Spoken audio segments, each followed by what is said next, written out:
The last event for Battlefield 2042's Holiday Protocol is here, with it being Pawn Hawk Superiority. The event started January 2nd and will last up until January 9th and can be played on a total of 4 different maps. The first being Orbital, followed by Spearhead, then Stranded, and lastly Arica Harbor. The game mode itself is basically just Conquest, guys, but with the twist of using the new vehicle we got this season, the Pawn Hawk. Now, I'm not going to lie to you guys at all, driving this thing was a nightmare, but we'll touch back on that later. Now, moving on to the game itself, regardless of the specialist you choose, everyone loads into the game with the same 3 things. The first thing being a sidearm of your choosing, of course. The second thing is a type of explosive, whether it be a rocket launcher or a C5. And the third thing would be a grappling hook. Besides those 3 things, there's pretty much nothing else your soldier can carry. That includes no med kits, no med pens, no ammo crates, no throwables, nothing. That's pretty much it. And there are no other vehicles available besides the Pawn Hawk. You use these 3 items and the vehicle to capture the objectives like a game of Conquest, like I mentioned earlier. And while playing, guys, you literally have explosions coming from everywhere, from people trying to shoot down the Pawn Hawk with rocket launchers, or people on the Pawn Hawk firing rockets or dropping C5s on the enemies down below. So be very careful. Quick mid-video shout out to Formal Paul for finding last video's hidden character. For this one, guys, there's going to be a character from Looney Tunes hidden throughout the clips. Same rules apply. First to comment down below the name of that character with the correct timestamp gets a shout out on the next video. Let's get it.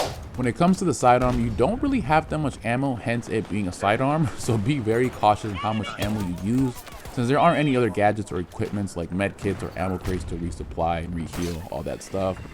There are a few ammo patches that will drop here and there after you get a kill like usual, but to be honest, I've noticed that while playing that's not always the case on this game mode. I'm not sure, but just be cautious, guys. Now on the other hand, when it comes to the explosives, you don't have to worry about that at all. You get infinite amount of ammo, so you're free to go crazy. So now comes the twist of the game mode, the Pawn Hawk. This thing, to be honest, is not easy. Like I mentioned earlier, I've honestly never been good when it comes to flying vehicles in Battlefield. I don't know what it is, but I could never figure it out, and this Pawn Hawk is no exception. It took me a while to somewhat get the feel of it, but even then I would inevitably fail. I can't even say the word, that's how bad I was. But once you do start to maneuver it a bit, it's pretty nice. You get to zip around and get to places quicker, but you're pretty much open to getting shot at, which is the only downside. So now the moment of truth, the review of the game mode. Now, my overall thoughts on the game is, honestly, it's probably the best game mode out of the entire Holiday Protocol event, and I'm not even exaggerating. Okay, it was playable and it was fun. Way more fun compared to the previous ones, and what I enjoyed the most was the infinite amount of rockets, just trying to blow people up while on top of the Pawn Hawk and just zipping around. That was honestly really fun. Now, the only downside to that was that not everyone could experience this, just because there had to be someone obviously flying the vehicle while the other player had the freedom to throw rockets and drop the C5s. And I guess technically, now that I'm thinking about it, I guess there is a way around this. You can actually fly around and shoot rockets, but you're gonna have to be constantly switching seats when you do. But if you have someone flying passenger with you, like I mentioned, you're basically just stuck flying.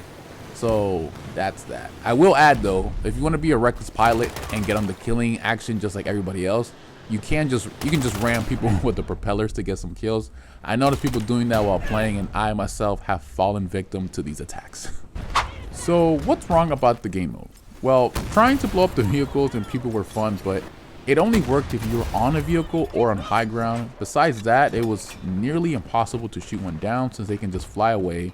And on top of all that, you're constantly being bombed to your death from above, which could get annoying. This realization basically played a factor on the maps as well. I noticed that certain maps were better off than others since they had higher altitude points to be able to shoot the vehicles down, whereas other maps were more so just on the ground, so you'll die repeatedly. Besides that, I didn't really find anything else wrong with this game mode. Once you did get to blow something up, it was honestly so much fun. I really liked the aerial battle aspect to it and wish it would have just been that. Maybe I would have enjoyed it even more. Just an idea. I also didn't mind the fact that it was sidearms only. I feel like it balanced the game mode a bit more, and on top of that, it helped you master using your sidearm. I know people don't really use it as much, so it was nice to play it, I guess, for practice purposes. And to piggyback off of that, I also feel like it was good practice to help those who struggle with air battles and flying jets or choppers. Closing thoughts, I give this game mode a big thumbs up, just like you guys should this video. But anyways, for sure the best one out of this whole Holiday Protocol event, guys. For sure, Battlefield ended strongly. Let me know what you guys think of this game mode, and if you guys have played it at all yet. Was it good, bad, you don't care? Comment down below.